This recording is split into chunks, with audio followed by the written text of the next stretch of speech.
त्याच्यात बरंच बोलतो शीर्षक से बोलतायत फ्रेम दिली भाऊ केलं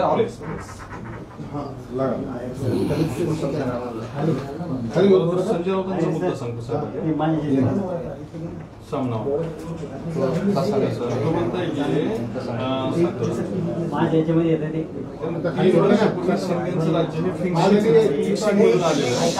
त्यामुळे राज्यात फिक्सर व दलालांचे उदंड पीक आले. हे पीक कापण्याची सध्याचे मुख्यमंत्र्यांनी ठरवले आहे, पण त्यांनी हाती घेतलेले कार्य सोपे नाही, कारण पिकावरचा दाढीवाला खोड किडा म्हणतोय मला हलक्यात घेऊ नका, असा विषय. फिक्सरांनी मारलेला सिक्सर अडवावा लागेल असा सल्ला दिला शिवसेना. पुण्याची घटना पण आहे. फडणवीसांच्या शिस्तीची तक्रार करण्यासाठी शिंदे पहाटे 4 वाजता पुण्यात भेटले.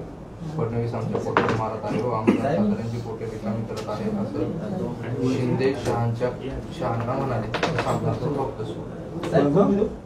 सामनातून गप्प एकनाथ शिंदे यांनी पुण्यात अमित शहा यांची भेट घेतली आणि फडणवीस आमच्या पोटावर मारत आहे अशी तक्रार केली. मॅडम सचिन बडे बोलतोय, फ्रेम नाही आहे. संजय दिसाड बोलतोय.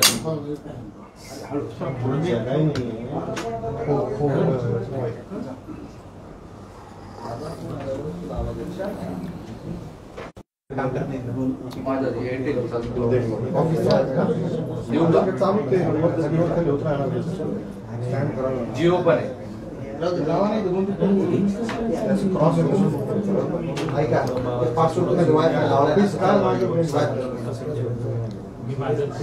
ओके सर, पुण्यामध्ये एक बलात्कार झालेला आहे. शिवनेरी बसमध्ये स्वारगेट बस स्थानकावरती बलात्कार झालेला आहे. त्याची स्वारगेट पोलीस ठाण्यात तक्रार सुद्धा दाखल करण्यात आलेली आहे. घटना क्रूर आहे. त्याची सगळी हे आता जनतेने हा प्रश्न हातात घेतला पाहिजे. मी तर सर्वसामान्य नागरिक या नात्याने सांगेल की आम्ही तुमच्या बरोबर आहोत. अशा घटना महाराष्ट्र सहन करणार नाही. महाराष्ट्रातले कोणतीही जनता सहन करणार नाही. यामध्ये कोणत्याही प्रकारचं राजकारण नाही. ही घटना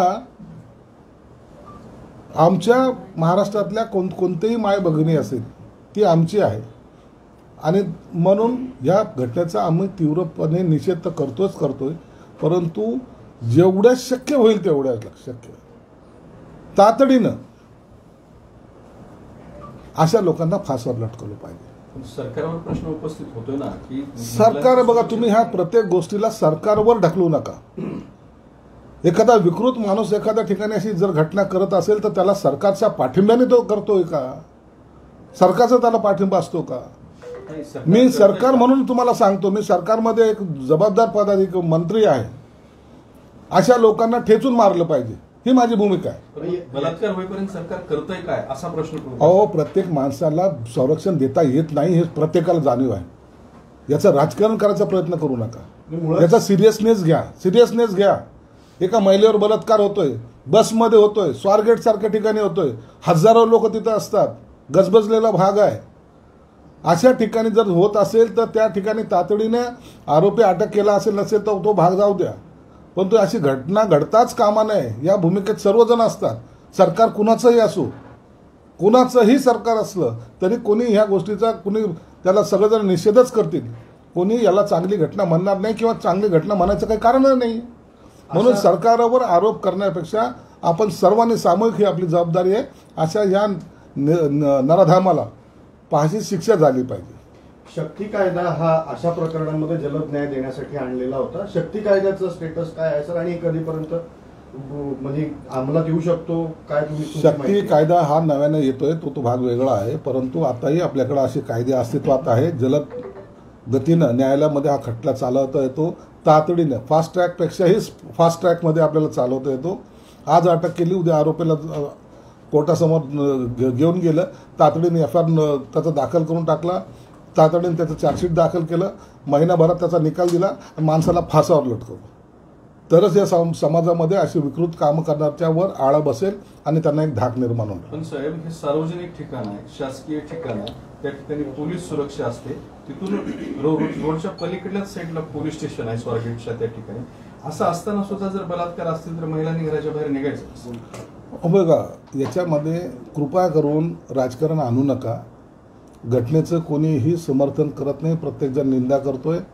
ती माता भगिनी ही आमची आहे या भावनेतून आम्ही त्याच्याकडे पाहतोय. बाजूला पोलीस स्टेशन होते, काय करत होते काय नाही करत होते त्याची चौकशी सेपरेट केल्या जाईल.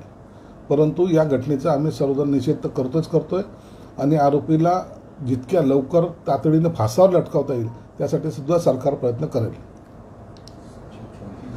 आता या ठिकाणी सामनातून काही मुद्दा समोर मांडलेला आहे. त्यामध्ये म्हणताय की सामनातून फडणवीसांचं कौतुक आणि शिंदेवर टीका करण्यात आली. त्यानंतर की महाराष्ट्रात 3 वर्षापूर्वी शिंदेचे राज्य हे फिक्सिंग मधून अवतरलेले होते, त्यामुळे राज्यात फिक्सर व दलालांचे उदंड पीक आले. हे पीक कापण्याचे सध्याचे मुख्यमंत्र्यांनी ठरवले आहे, पण त्यांनी हाती घेतलेले कार्य सोपे नाही, कारण पिकावरचा दाढीवाला खोडकिडा म्हणतोय मला हलक्यात घेऊ नका, फिक्सरांनी मारलेला सिक्सर अडवावा लागेल. अहो, हा राऊत वेडा झालेला माणूस आहे.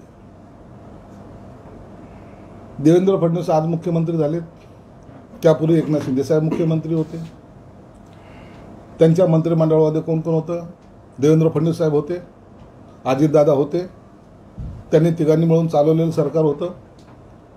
मग जर फिक्सिंग होत असेल किंवा आणखीन काही घोटाळे होत असेल मग तिघजण त्याला जबाबदार आहेत. ते अनैतिकचं जर सरकार होतं असं जर म्हणत असाल तर मग ते देवेंद्र फडणवीस साहेब तेच होते ना, अजितदादा तेच होते ना. म्हणून हे डोक्यावर पडलेला संजय राऊत आहे, त्यांनी अशी स्टेटमेंट करण्याची याला सवय आहे. सरकार ज्या मजबूतीने गेल्या 2.5 वर्षात चाललंय हे उभ्या महाराष्ट्राने पाहिलेलं आहे. ज्या गतीने चाललं ते उभ्या महाराष्ट्राने पाहिलं. जे जे निर्णय घेतले गेले त्याची अंमलबजावणी होताना या सरकारचं हे सर्व जनतेने पाहिलेलं आहे. म्हणून एवढा फास्ट ट्रॅकमध्ये चालणारं सरकार तुम्हाला पहिल्यांदा पाहायला मिळालं. 2.5 वर्ष घरात बसून सरकार चालवणार नाही तर जनतेसाठी रस्त्यावर उतरणारं सरकार लोकांनी पाहिलेलं आहे. म्हणून आता यांना आरोप करण्यापेक्षा कोणताही पर्याय नाही. हे प्रत्येकाचं पालखी उचलण्याच्या कामाचे आहेत, ती पालखी उचलण्याचे ते काम करतायत, परंतु त्याच्यामुळे आमच्यामध्ये कोणताही वादविवाद नाही. फिक्सरचा दाढीवाला आणि खोडकिडा असे 2-3 शब्द वापर. त्यांना काय काम आहे का त्यांना? दाढीवाला दाढी खाजवतो, अरे काय बोलाय तुम्हाला? काही तर तारतम्य तर ठेवा. अनेक जण तुमच्याकडे दाढीवाले होते आहेत, त्यांनाही बोला. आणि म्हणून हे दाढीचं नाव काढणे किंवा टोमणे मारणे हे यांना फक्त यांचा रोजचा धंदा झालेला आहे. याच्यातून हे बाहेर निघायच्या मनस्थितीत नाही. पक्ष डुबला तरी चालेल, हे शेख चिल्ली त्यांची कुडाट चालवत राहणार आहे. बरं, पण फडणवीसांचं त्यात कौतुक केलं आहे शिस्तीसाठी, आणि एकनाथ शिंदे अमित शहांना भेटले, ज्या पद्धतीने OSD नेमणूक सुरू आहे किंवा फडणवीसजी नियंत्रित सगळं करतायत हे योग्य नाही अशी तक्रार त्यांनी केली. आता एकनाथ शिंदे सकाळी 4 वाजता भेटले. एकनाथ शिंदे तसे 4 वाजेपर्यंत जागे राहतात, अख्ख्या महाराष्ट्राला माहिती. आता ते 4 वाजता भेटले, दोघांमध्ये गुप्तगू झाली, एका रूममध्ये भेटले. या संजय राऊतचा भटकता आत्मा काय तिथं साक्षीला होता का? मग त्यांच्यामध्ये काय संवाद झाला ते यांनी ऐकलंय आणि आता ते छापतोय सामनामध्ये. कुठं तरी त्याचा ताळमेळ लागतोय का? 2 माणसं एकत्र येतात, 4 वाजता एका रूममध्ये भेटतात. ओके, त्यांच्यामध्ये काय चर्चा झाली काय नाही झाली हे यांना कळतं कसं? संजय राऊत पत्रकार सोर्स असतील? नाही, भटकती आत्मा आहे संजय राऊत. ही भटकती आत्मा आहे, याला झोप येत नाही. कशावर बातमी बनवायची याच प्रयत्नात तो रात्रभर जागा असतो आणि सकाळी 10 वाजता बोलतो आणि त्याची लाईन होते आणि त्याचा दिवसभरचा धंदा पूर्ण होऊन जातो. हे व्यापारी राजकारणी जे असतात ना, यांना दुसरा धंदा नाही, म्हणून आम्ही त्याच्याकडे एवढं सिरियसली पाहत सुद्धा नाही. बरं, भेट झाली की नाही? झाली तर झाली ना, काय झालं त्याच्यात? झाली असेल, काय फरक पडतो? नेते अमित शहा नेते आहेत, त्यांची भेट होणं काही चुकीचं नाही आहे. त्यांची मोदी साहेबांबरोबर भेट होते, फोनवर बोलणं होतं. म्हणून भेटीला असं एवढं मोठं सिरियस घेण्याचं काही कारण नाही आहे. पण OSDच्या नेमणुकांवर तुमची नाराजगी आहे का? तुमच्या पक्षाची नाराजगी आहे? कारण सगळं तेच होतंय. काल त्यांनी पहिली यादी दिली. तर आमची यादीच्या बाबतीमध्ये कोणतंही ऑब्जेक्शन नाही आहे. फक्त आमचा आरोप असा होता किंवा आमचा हट्ट असा होता, ज्यांच्याही नेमणुका करायच्या असेल त्यांच्या तातडीने करा, जेणेकरून काम सुरळीत होईल. कोणता घ्यायचा कोणता नाही घ्यायचा हे सर्व अधिकार हा मुख्यमंत्र्याचा असतो. आणि मग मुख्यमंत्र्यांनी एखाद्याच्या नावाला यस म्हणलं तर तो चांगला, नो म्हणलं तर तो वाईट असातला नाही. परंतु सरकार चालवताना चांगल्या वाईटाचं वर लक्ष ठेवणं हे मुख्यमंत्र्याचं काम आहे.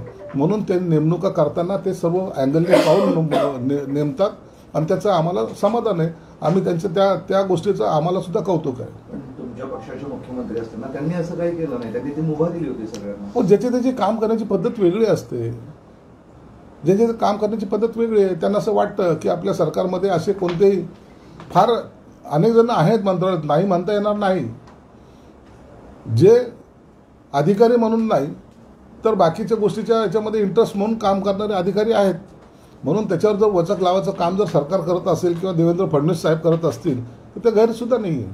आरोप झालेला OSD चालत नाही, मग मंत्री कसा चालतो? सुप्रिया सुळे म्हणाल्यात आणि मग कोकाटे, धनंजय मुंडे आणि इतर सगळे यांच्यावर नैतिकतेने राजीनामा द्यायला हवा असं. सुप्रिया सुळेताईंना हे बोलायचा अधिकार पण नाही आहे. त्यांच्या मंत्रिमंडळामध्ये त्या 2.5 वर्षामध्ये कोण कोण होते यांची नावं त्यांना माहीत नाहीत का? त्यांच्या मंत्रिमंडळात तर बलात्कारी सुद्धा होते, ज्यांना सजा झाली तेही होते. सुरेशदादा जैनबरोबर कोण जेलमध्ये होते हे सर्व त्यांना माहिती आहे. परंतु बेछूट आरोप करायचा इतरांच्या सत्तेवर आणि आपलं झाकून ठेवायचं, आपल्या लोकांची नावं घ्यायची नाही, ही चुकीची पद्धत आता बंद झाली पाहिजे. तुम्ही सत्य चालवत असताना कोण कोण होतं त्याच्यात आरोपी? म्हणून त्यांना बोलायचा हा नैतिक अधिकार नाही आहे. आमचं सरकार अत्यंत मजबूतीने आणि चांगल्या प्रकारे चालू आहे.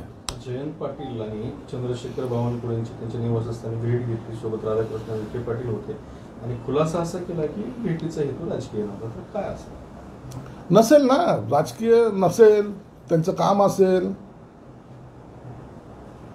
जयंत पाटलासारखा मोठा नेता त्याला वाटत असेल की आपलं कोणी ऐकत नाही, आपण जाऊन डायरेक्ट मंत्र्याला भेटावं तेव्हा तर आपलं ऐकलं जाईल, असं त्यांचा कदाचित गैरसमज झाला असावा. एक तुम्हाला सांगतो, जयंत पाटील जास्त दिवस राष्ट्रवादी शरद पवारच्या गटामध्ये राहणार नाही.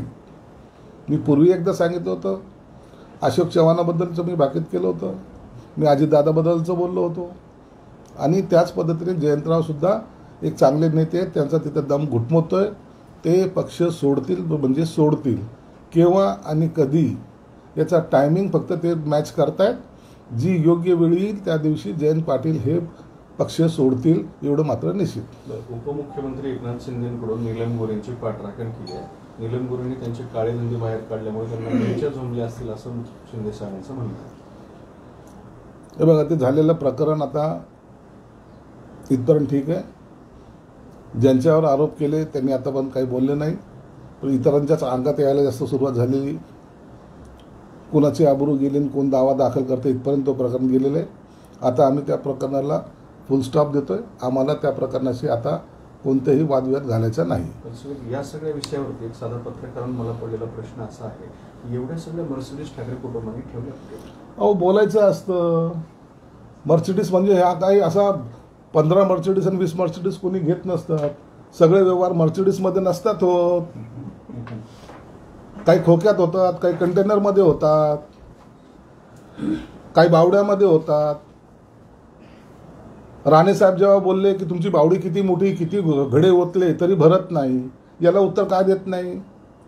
राज ठाकरेने सांगितलं होतं त्यांना खोके चालत नाही, त्यांना कंटेनर चालतात, तेव्हा त्याला उत्तर का दिलं नाही? बोलायला लावू नका. मर्सिडीज हा शब्द वापरू नका. मर्सिडीजच्या डिक्कीमध्ये काय भरून गेलं असेल त्याच्यावर सुद्धा बोलता येईल. परंतु आता तो वेळ नाही आहे.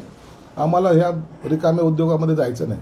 एकनाथ शिंदेकडे जे नगर विकास खातं आहे त्या खात्याबद्दल एक जे फ्रेंच सल्लागार आहेत त्यांनी त्यातला भ्रष्टाचाराचा मुद्दा गंभीर असल्याचं बोललंय. आदित्य ठाकरे या संदर्भात ट्विट केलेलं आहे. हे सगळे घोटाळे बाहेर येतात असं त्यांचं म्हणणं आहे. चौकशी करा. असे काही घोटाळे येत असेल तर त्याची निश्चित चौकशी करा.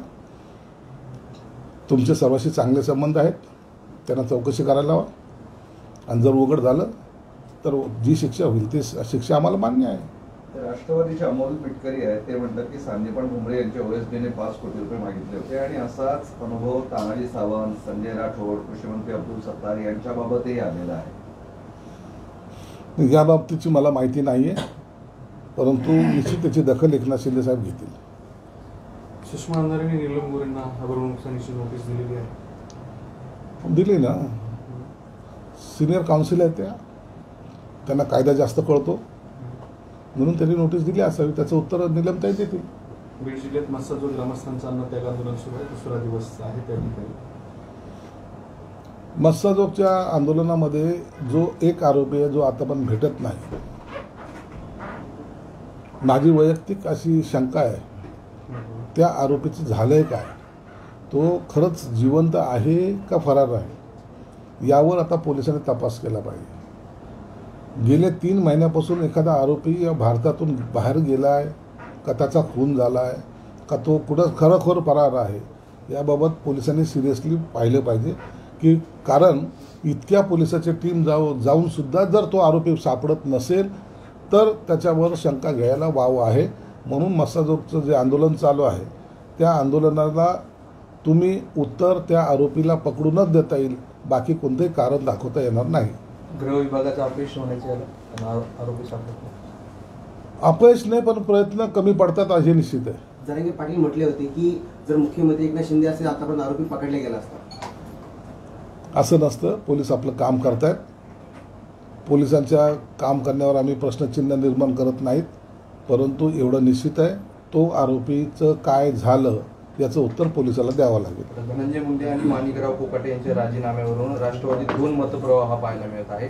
एक जण म्हणताय राजीनामा आणि दुसरं गट म्हणताय की राजीनामा देऊ.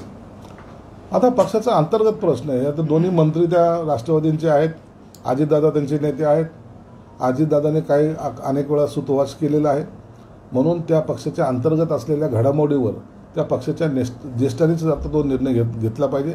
आम्ही त्यांच्यात कोणताही हस्तक्षेप करणार नाही. इंद्रजित सावंत जे होते त्यांना जी धमकी दिली प्रशांत कोरटकर, त्याच्यावर गुन्हा दाखल झाला, महापुरुषांचा अवमान वगैरे असं सगळं कोल्हापूरला राजवाडामध्ये क्लिपही तुम्ही ऐकली असेल. काय वाटतं तुम्हाला एकंदरीत सगळ्या प्रकरणात? नाही, पोलीस त्यांची कारवाई करतील. कुणालाही कोणी धमक्या देणं हे काही इकडचं दुसरं राज्य नाही आहे, हे महाराष्ट्र आहे.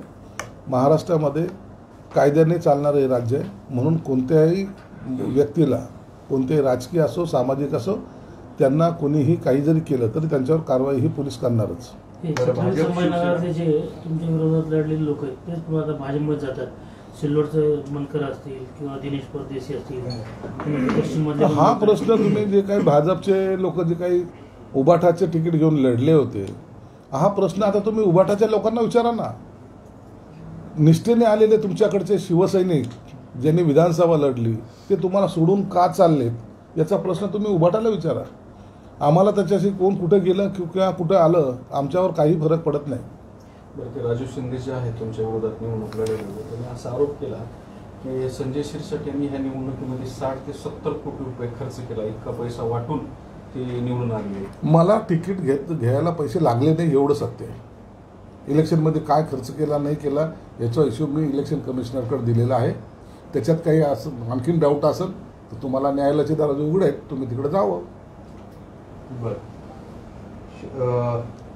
अजित पवार गट जे आहेत तर भाजप आणि शिवसेना यांच्या विरोधात जे लोक निवडणुकीत लढले त्यांना आपल्या पक्षात घेऊन बळ देण्याचा प्रयत्न करतात आणि त्यामुळे महायुतीत कुठेतरी संघर्ष वाढू शकतो असं नाही. अजितदादाच्या पक्षामध्ये कुणाला घ्यावं हा त्यांचा जरी विषय असला तर या गोष्टीचा प्रत्येक पक्षाच्या नेत्यांनी, प्रत्येक पक्षाच्या, मी एका पक्षाला सांगत नाही, त्यांनी हे भान ठेवलंच पाहिजे की जो एखादा कार्यकर्ता असेल किंवा कोणी असेल जो विरोधात लढला किंवा विरोधामध्ये त्यांनी काम केलेलं आहे त्यांना पक्षामध्ये घेताना थोडा विचार केला पाहिजे.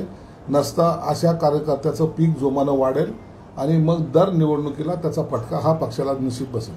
राजू शिंदेला पण असा विरोध आहे तुमचा भाजपमध्ये घ्यायसाठी? मला काय कोण राजू शिंदे, मला काय घेणं देणं नाही. बरं, ते MIDचे अधिकारी आर्थिक लाभ मागत असल्याचं फ्रान्समधील सिस्टर कंपनीचा आरोप आहे. फ्रान्समधील कंपनीच्या तक्रारीनंतर दूतावासाचे थेट सरकारला पत्र आलं आहे आणि एकनाथ शिंदेची चौकशीचे आदेश दिले आहे. हायकोर्टचा हा दणका आहे. नाही, होतं चौकशी जे काय असेल सत्य तुम्हाला समोर येईल. म्हणून आम्ही कोणत्याही चौकशीच्या समोर जायला तयार आहोत. कोणत्याही चौकशीच्या आड येणार नाही. जे काही होईल निर्णय तर तो आमच्यासाठी बांधील राहील. तुम्ही मागच्या काही दिवसांमध्ये वेगवेगळ्या घोषणा केल्या होत्या. म्हणजे त्यामध्ये पहिली घोषणा अशी होती की DPCच्या कामं मिळवण्यामध्ये काही लोकांनी रिंग केली आहे, आम्ही त्यांच्यावर गुन्हे दाखल करणार आहोत. दुसरी घोषणा होती की जिल्ह्यातल्या बांगलादेशींना शोधण्यासाठी संयुक्त मोहीम राबवली जाणार. तिसरी घोषणा होती की डीपीसीचे जे काही कामं सुरू झालेली नाहीत किंवा बेकायदेशीर आहेत ते आम्ही रद्द करणार आहोत. तर त्यातल्या कुठली घोषणा एखादी पूर्ण झाली आहे का किंवा त्यामध्ये काम सुरू आहे का? डीपीसी मध्ये ज्या पद्धतीने चुकीची कामं झाली होती ती अनेक कामं आम्ही रद्द केलेली आहेत आणि त्याच्या माध्यमातून जी रक्कम आम्हाला सेव्हिंग करता आली, उदाहरण द्यायचं असेल तर ती सेव्ह झालेली रक्कम आज जवळपास 5 ते 5.5 कोटी रुपये आम्ही पोलिसांना दिली. 8 दिवसामध्ये त्यांचे वाहनं पोलीस कमिशनरला 20, ग्रामीणला 15 आणि रिझर्व्ह पोलीस फोर्सला एक व्हॅन आणि जीप्स या सर्व या 8 दिवसामध्ये या शहरामध्ये दाखल होत आहे. हा परिणाम कशाचा झाला तर आम्ही जे कामं रद्द केली त्याचा हा परिणाम आहे. दुसरं जे आहे बांगलादेशीच्या संदर्भामध्ये आमची मोहीम जी सुरू झाली, आज तुम्ही पाहताय ड्रग्सचं प्रमाण या ठिकाणी शहरात आता घटत चाललेलं आहे. म्हणजे आता ते ड्रगवाले विकणारे या शहरामध्ये दिसत नाही, आता ते गायब झाल्याचं चित्र तुम्हाला पाहायला मिळतं. हे विकणाऱ्यामध्ये सुद्धा बांगलादेशींचा सगळ्यात मोठा सहभाग होता. पोलिसांनी अत्यंत कडक कारवाई आणि कडक धोरण त्यात अवलंबलेलं आहे. म्हणून अनेक लोकांच्या तडीपारांच्या ऑर्डर ह्या रेडी झालेल्या आहेत. तडीपार कित्येक लोक हे तडीपार तुम्हाला या महिन्या 2 महिन्यामध्ये झालेले दिसतील. काही लोकांवर मोकोका लावायचा का, काही लोकांवर NSA लावायचं का याचा विचारसुद्धा पोलीस प्रशासन करतं आहे. त्याच्यासुद्धा आता अहवाल माझ्याकडे 8 दिवसात येणार आहे. म्हणून आमचं काम हे फास्ट गतीने सुरू आहे आणि त्यामुळं या शहरामधले गुन्हेगारीचे प्रमाण कमी होण्याला मदत झालेली आहे. या शहरामध्ये जे कॅमेरे लावले, CCTV कॅमेरे जे लावलेले आहेत त्या कॅमेऱ्याला आणखीन अद्ययावत कॅमेरे कसे लावता येईल त्यासाठी सुद्धा आम्ही 5 कोटीची तरतूद केली, ती सुद्धा DPDCच्या सेव्हिंगच्या माध्यमातून. म्हणून पैसे हे जे काही सेव्ह झालेले आहेत, जे चुकीचे कामं करत होते त्यांना ज्यांना ब्रेक दिला होता तीच अमाऊंट आम्ही ही चांगल्या कामासाठी वापरतोय आणि त्याचा परिणाम शहराच्या सुरक्षिततेवर होतो. किती कामं आहेत आणि ती रक्कम किती आहे? किती कोटीची कामं? आता जवळपास आम्ही 20 कोटीची कामं रद्द केलेली आहेत. त्याच्या 20 कोटीच्या कामाची आता जे पैसे आहेत जे सेव्ह झालेले आहेत त्याच्या अशा चांगल्या कामासाठी कुठं आपल्याला वापर करता येईल का. आता आम्ही मेडिकलला सुद्धा 4 पॉईंट म्हणजे जवळपास 5 कोटी रुपये मेडिसिन खरेदी करायला दिलेले आहेत. हे सर्व आम्ही या सगळ्या ह्याच पैशातून करतोय. वेगळा निधी त्यासाठी आम्ही तयार करत नाही. नसता चिडिया चुग गई खेत हा प्रकार आमच्याकडे नाही आहे. आम्ही वस्तुस्थिती आणि वैयक्तिक चांगली कामं यामध्ये कुणालाही कुठेही पर्सेंटेजचा विषय सुद्धा येणार नाही याची आम्ही काळजी घेतो. हा सगळा अब्दुल सत्तारांना तुम्ही दिलेला झटका समजायचा का? अब्दुल सत्तार वगैरे काय आला, मी हे जे सर्व जे करतो, मी ज्या खुर्चीवर बसलोय त्या खुर्चीला न्याय देण्यासाठी चुकीचं कामं होऊ देणार नाही हे मी सर्व लोकांना सुद्धा दाखवून देतो. अब्दुल सत्तारांनी न्याय दिला नव्हता का खुर्चीला? त्यांनी काय केलं होतं याच्याशी मला काही देणं घेणं नाही. म्हणजे ही कामं त्यांनीच केली होती. जे ॲडव्हान्स प्रमा दिल्या होत्या किंवा काय जे चुकीचे कामं होते ते आम्ही रद्द केलेली आहेत आणि त्याचाच परिणाम इतर चांगल्या सुविधावर त्याचा वापर आम्ही करतोय. चुकीची कामं म्हणजे नेमके कुठले कुठले काय प्रकल्प रद्द केले असेल ज्याचा प्रमा दिलेला आहे त्याचे वर्क ऑर्डर झालेली नाहीये, काही एका कामावर दुसरं काम असं डबल कामाची काही यादी होती ते सगळे रद्द केलेले आहेत आणि त्याचा परिणाम झालेला आमच्याकडे सेव्हिंग झाली आणि म्हणून त्या सेव्हिंगचा वापर आता चांगल्या कामासाठी आम्ही करतोय. रिंग करणाऱ्या ठेकेदारांवर गुन्हे दाखल करणार होते ते नाही झाले. तुम्ही 2 दिवसात गुन्हे दाखल होतील. रिंग करणाऱ्या सगळ्या जे ठेकेदार होते त्याची यादी बनवायला सांगितली आणि ती मॅक्झिमम यादी जिल्हा परिषदच्या माध्यमातून तयार होणार आहे. म्हणून त्याच्यासाठी सुद्धा जिल्हा परिषद CO हे सर्व तपासणी करून त्याचा अहवाल सुद्धा मला देणार आहे आणि त्यांच्यावर गुन्हे निश्चित दाखल होतील. सिल्लोडला गेले होते आणि तिथे 4,500-5,000 बर्थ सर्टिफिकेट दिलेले आहे. ते 2 मुस्लिम नेत्यांनी त्यांचं वजन वापरून एक दहशतवादी संघटनेशी निगडीत असणाऱ्या माणसाने असे तिघांनी मिळून ते वाटले आणि याची सखोल चौकशीची मागणी त्यांनी केली. हे सगळं सिल्लोडमध्ये घडलं. याची अत्यंत उच्चस्तरीय चौकशी चालू झालेली आहे. प्रकरण हे कोणी दडपू शकत नाही. अनेक लोक जे बोगस नावाने त्यांनी इलेक्शन कार्ड काढलेले आहेत, आधार कार्ड काढलेत, अनेकांचे त्याचे उपभोग घेतलेले आहेत, स्कीममध्ये त्यांनी त्याचा लाभ घेतलेला आहे. या सगळ्यांची यादी बनवण्याचं काम चालू आहे आणि ह्याचा परिणाम तुम्हाला या 8-10 दिवसात दिसून येईल. हे केंद्रीय वाणिज्य मंत्री पियुष गोयल इथं औरंगाबादला आले होते. त्यांनी प्रदूषण नियंत्रण महामंडळाच्या कारभारावर टीका केली, याच्यामुळे उद्योग औरंगाबादला येत नाहीये. पंकजा मुंडेंना पण ते फोन करून बोलले की या पद्धतीने औरंगाबादला मराठवाड्याला अशा प्रकार होणं चुकीचं आहे, ते सुद्धा आढावा घेत आहेत. काय सांगाल तुम्ही, इथं उद्योग येण्यासाठी जे वातावरण तयार व्हायला पाहिजे ते महामंडळाच्या वतीनं होत नाहीये. शिवसेनेनं काल आंदोलन पण केलं मोठं तिथं. पोल्युशन कंट्रोल बोर्ड हे सध्याला झोपेच्या मूडमध्ये आहे असं कधी दिसतंय. अनेक तुम्ही केंद्रामध्ये इंडस्ट्रीज पहा किंवा इतर ठिकाणी त्यांचं नियंत्रण नसल्याचं हे दिसून आलेलं आहे, हे सत्य आहे. आणि म्हणून इथलच्या असलेल्या अधिकाऱ्यावर सुद्धा त्यांना आता कारवाई करण्याची गरज आता निर्माण झालेली आहे. दूषित पाणी अनेक ठिकाणी सोडल्या जात्याच्या बातम्यासुद्धा आपल्या माध्यमातून आलेल्या आहेत. म्हणून आता मोर्चा हा सरकारमार्फत आता प्रदूषण नियंत्रण मंडळाकडे सुद्धा वळवला जाईल. ओके सर एक महत्त्वाचं, ठाण्यामध्ये ठाकरेंची नेते आणि ठाकरे मेळावा घेत आहेत शिंदेंना आव्हान देण्यासाठी. त्यांनी मागे सुद्धा लोकसभेला आव्हान दिलं होतं, विधानसभेला आव्हान दिलं होतं. परिणाम त्यांना माहिती आहे. आता कॉर्पोरेशनला आव्हान देतील, नंतर ग्रामपंचायतला आव्हान देतील, नंतर मग शांत बसतील. म्हणून त्यांच्या आव्हानाची किंमत आम्ही काही करत नाही.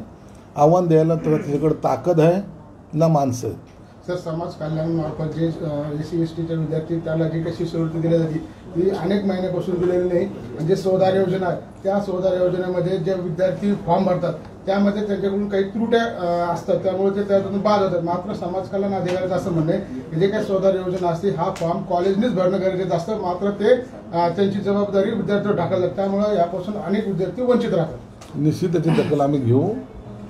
शिष्यवृत्ती जे काही लोकांची थांबली होती ती देणं वाटप करण्याचं काम सुरू आहे. आता शिष्यवृत्ती कुणाची थांबली नाही, बार्टीच्या माध्यमातून सुद्धा ते देण्याचं सुरू आहे. कालच मी त्या आमचे सुनील वारे यांना मुंबईला बोलवतो, त्याच्याबरोबर बैठक झालेली आहे. आता कोणतीही अडचण येणार नाही. सर हिंदी सर एक हिंदी अरे ते लोग सर, पूना में बलात्कार की एक घटना सामने आई है, क्या बताएंगे? इस वजह से सियासत शुरू हुई है. देखो, नासिक में जो घटना घटी है वो बहुत ही निंदनीय है. ते जाऊ देते भाई ओव्हर घेऊन टाकणार तुझ्या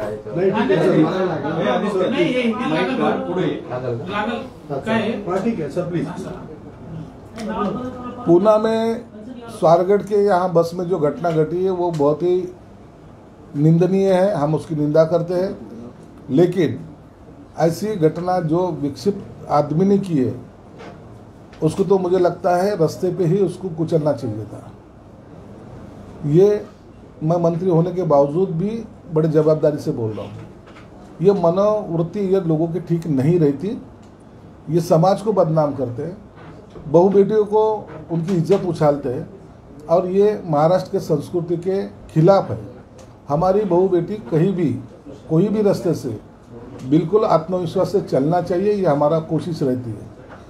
सरकार अपनी तरफ से उनके ऊपर कार्रवाई करेगी, लेकिन ऐसा घटना घटनी ही नहीं चाहिए.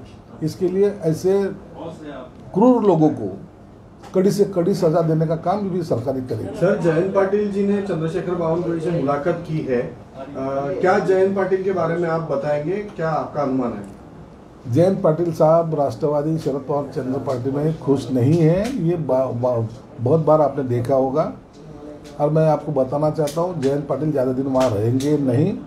कुछ ही दिनों में उनका कौन से पार्टी में जाते हैं इतना सिर्फ सवाल है. वक्त आने दो, जयंत पाटिल राष्ट्रवादी छोड़ेंगे. आपकी सरकार के 2 मंत्रियों पे आरोप लगे हैं, वो एक ही पार्टी के हैं, राष्ट्रवादी अजित पवार गुट के, लेकिन उनके रेजिग्नेशन की बात जब आती है तो उनका रेजिग्नेशन अब तक लिया नहीं गया, क्या बताएंगे? देखिए, ये पार्टी का अंदरूनी मामला है. अजित दादा उनके नेता है, उन्होंने जो भी किया नहीं किया उसके बारे में वो छानबीन वो खुद कर सकते हैं. पार्टी में क्या डिसीजन लेना ये उनका अधिकार है. हम उन पार्टियों में इंटरफेयर नहीं करेंगे. उन्होंने जो भी डिसीजन लेगा वो उनकी पार्टी को इम्प्लीमेंट करना पड़ेगा. Thank you.